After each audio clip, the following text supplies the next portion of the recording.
પટેલ સમાજ ભુજ, કચ્છી લેવા પટેલ એજ્યુકેશન અને મેડિકલ ટ્રસ્ટ ભુજ, માતુશ્રી મેઘજીભાઈ પ્રેમજી જેઠા ભુડિયા, પ્રેમજીભાઈ જેઠા ભુડિયા, કેશવલાલ પ્રેમજી ભુડિયા, કાનજીભાઈ પ્રેમજી ભુડિયા, અરવિંદભાઈ ભુડિયાના સ્મરણાર્થે માતુશ્રી રતનબેન કેશવલાલ ભુડિયા અને માતુશ્રી વેલીબાઈ કાનજી ભુડિયા, ભાનુબેન પુષ્પાબેન સર્વે નારી શક્તિઓના મુખ્ય યજમાન પદે સમાજના નૂતન શૈક્ષણિક સંકુલ કન્યા રતનધામ અને સુરત શિક્ષણધામના લોકાર્પણ પ્રસંગે મેગા મેડિકલ કેમ્પમાં સર્વરોગ નિઃશુલ્ક સર્જરી અને સારવારનો મફત કેમ્પ યોજવામાં આવ્યો છે, જેમાં ભુજની મેઘબાઈ પ્રેમજી જેઠા હોસ્પિટલ અને રિસર્ચ સેન્ટર તેમજ કે પટેલ સુપર સ્પેશિયાલિટી હોસ્પિટલમાં જે થતી તે તમામ સેવા મફત આપવામાં આવશે એ વિશે પ્રેસ કોન્ફરન્સમાં કેસરાભાઈ પિંડોરિયા વસંતભાઈ પટેલ દ્વારા જણાવવામાં આવ્યું હતું।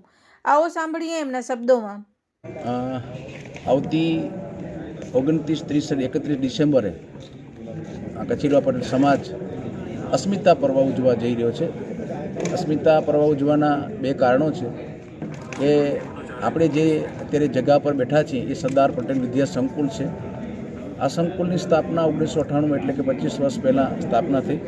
આ કુમાર કેળવણીનું કેન્દ્ર છે, જેમાં માતૃશ્રી આરડી વરસાણી કુમાર વિદ્યાલય, શ્રી કચ્છી લેવા પટેલ કુમાર વિદ્યાધામ, ધનભાઈ પ્રેમજી ગાંગજી ભુડિયા કોમ્યુનિટી હોલ અને લાલજી રૂડા પિંડોલિયા રમતગમત સંકુલ જે આવેલું છે।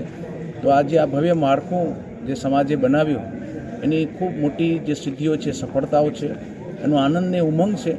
તો એના રજત જયંતિ ઉજવણીનો આ કાર્યક્રમ છે। આ એક હેતુ છે।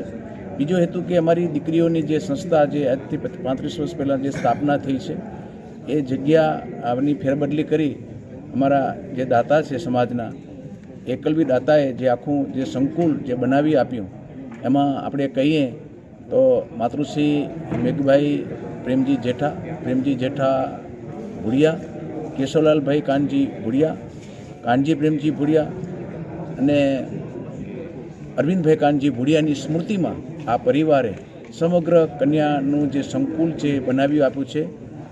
કન્યા રતનધામ અને સુરત શિક્ષણધામ નામે ટપકેશ્વરી રોડ મધ્યે એમનું જે નિર્માણ થયું છે એનો જે એમાં એ કાર્યનીમાં આપણે જોશું તો નર્સિંગ જે કોલેજ છે, પછી જ્ઞાનવેલી સ્કૂલ છે, દીકરીઓ માટેની કન્યા વિદ્યામંદિર સ્કૂલ છે, એમનું છાત્રાલય છે, હોલ છે, ભોજનાલય છે।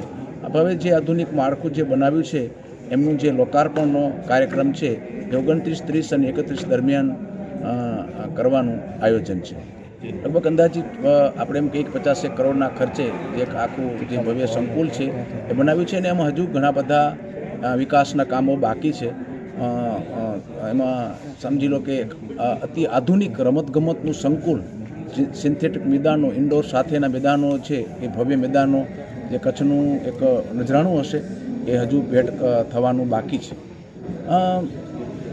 આ જે કાર્યક્રમના ઉદ્દેશ્યને ધ્યાનમાં રાખીને આ પરિવારે જે MMP જે હોસ્પિટલના જે અમારા દાતા ટ્રસ્ટી છે, નામકરણ દાતા ટ્રસ્ટી, એ સેવાભાવથી વરાયેલા છે, એમનું ખૂબ મોટું અમારા સમાજમાં દેશ વિદેશમાં યોગદાન છે।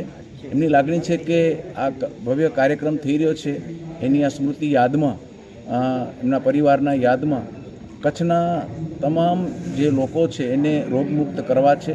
વર્તમાનમાં કોઈ પણ એવી રોગે કરીને કોઈ તકલીફ હોય તો એનું નિદાન અને સારવાર માટે સંસ્થા તૈયાર છે।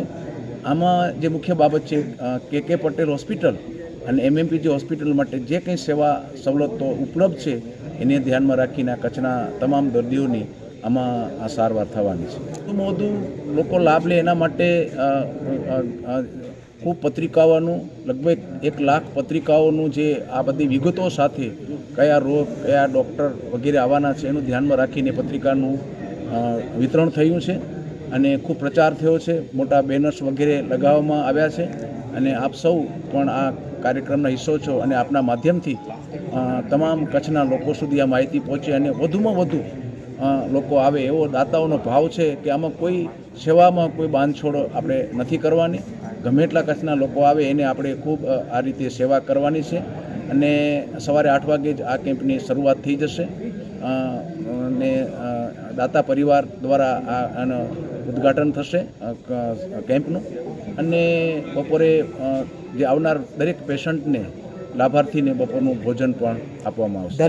નામ નોંધવા માટે એક વિનંતી છે કે નું પ્રોપર વ્યવસ્થા થાય એટલું રજિસ્ટ્રેશન છે એ સ્થળ ઉપર આવીને જ આપણે કરવાનું રહેશે અને ડૉક્ટર એમનું નિદાન કરે ત્યાર પછી જ એમના ક્રમ પ્રમાણે આયોજનબદ્ધ રીતે હોસ્પિટલમાં એમને સારવાર આપવામાં આવશે.